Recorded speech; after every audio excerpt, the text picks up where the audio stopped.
preparing an extra special lunch for my hubby this Valentine's Day. Happy Valentine's. Pasta, shrimps, butter, garlic, green onions, baby spinach, parmesan cheese, cooking wine, olive oil, crushed graham and condensed milk for graham balls, strawberries, pampagana sa pagluto.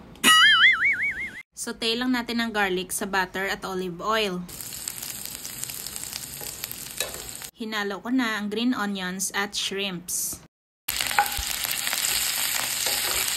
Add salt and pepper. A little cooking wine. Water from boiled pasta. Ihalo na natin ang baby spinach.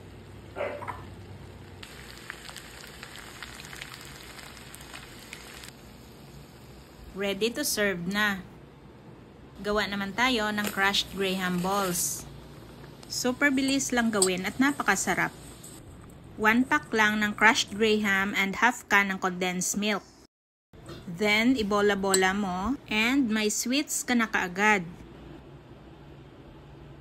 I-cut ko lang itong strawberries at i-shape into heart para may touch talaga ng Valentine's. Plating time!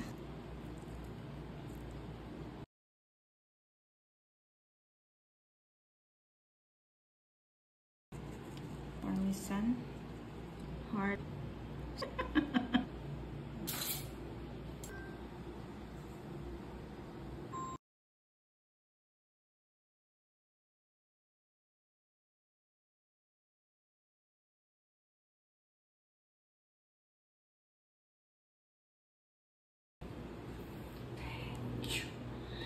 Happy Valentine's. Happy Valentine's. Aww. And this is mine.